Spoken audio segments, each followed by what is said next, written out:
The idea of kneading clay with water and then cooking it dates back to about 8,000 years ago, when an ingenious prehistoric, in one of his countless attempts to invent something, laid the foundation for the future pottery. Sicilian pottery has ancient traditions, and the first evidence dates back to that period, called the Neolithic because men, in addition to breeding animals, only knew how to work with stone.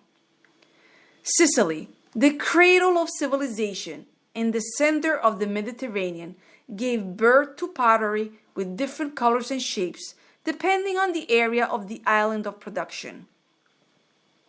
Sometimes shells were used to give the object a shape, and sometimes the nails were used.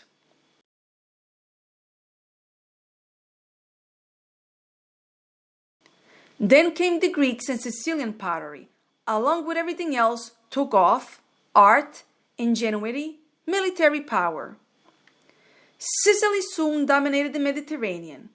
The Syracusa coin is considered by many to be the one of greatest value in the whole history of coining, and pottery followed it. Between the end of the 5th century before Christ and at the beginning of the 4th century, a red figure pottery on a black background developed in Sicily, commonly called Sicilian pottery. Its production was extremely large and extraordinary and filled museums around the world. The pottery becomes a real history book, and its representations tells us about the life of Sicily much more than the very rare writings that we received in that period. A significant change took place in Sicily since the 11th century, when pottery were greatly influenced by the Maghreb.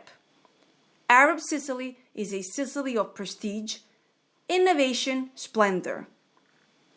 A local production very similar to that of the Maghreb was born, called precisely Sicilian Maghrebi. But above all, the Arabs make yet another master shot by giving Sicily that beautiful production of glazed pottery, that is the silicone and lead fused in the pottery that make it shiny and almost glassy. In the 14th and 15th centuries, a decisive Spanish and Catalan influence can be noted. Blue approaches yellow with green and manganese.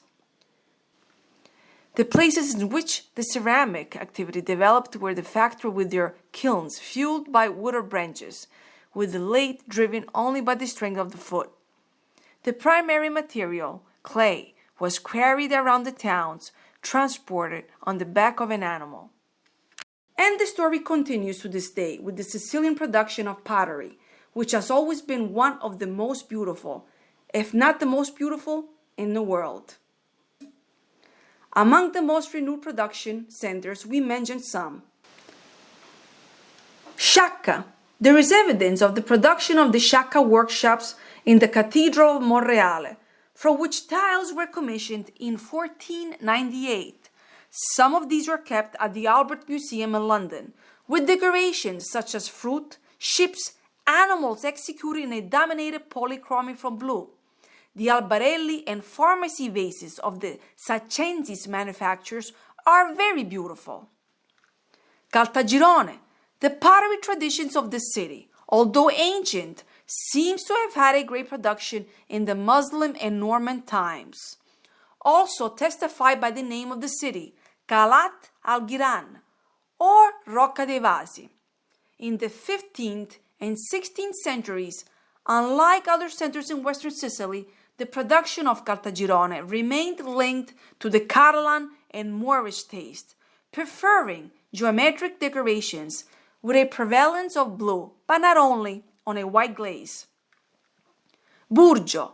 Terracotta has been produced here since the 13th century, but only in 1589 a group of potters from Caltagirone set up maiolica factories.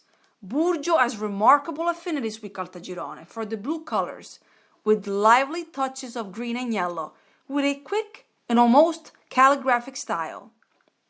Santo Stefano di Camastra. Even in Santo Stefano di Camastra, the history of pottery is very ancient. There is an evolution in the processing of the same.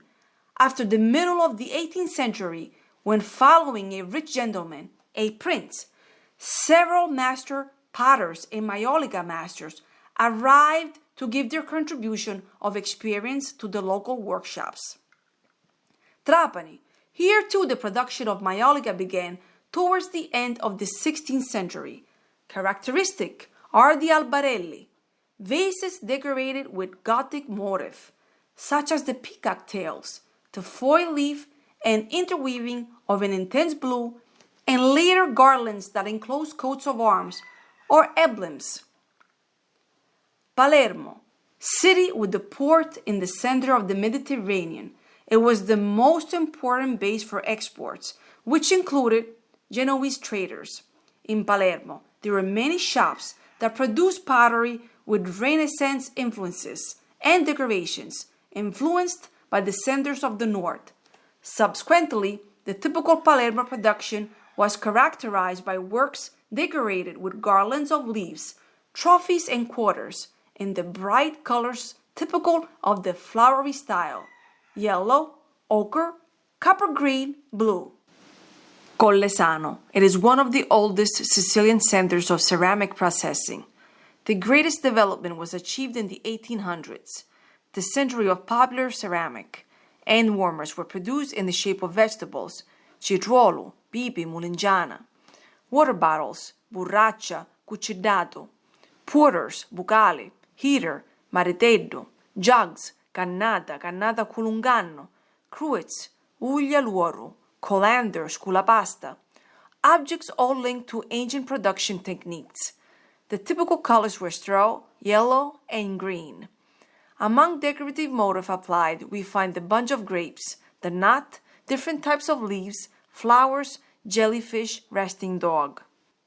To conclude, we can therefore say that Sicily, through its pottery production, tells centuries and centuries of history and influences, cultures and traditions fused in the perfect union to tell the story of the Sicilian people.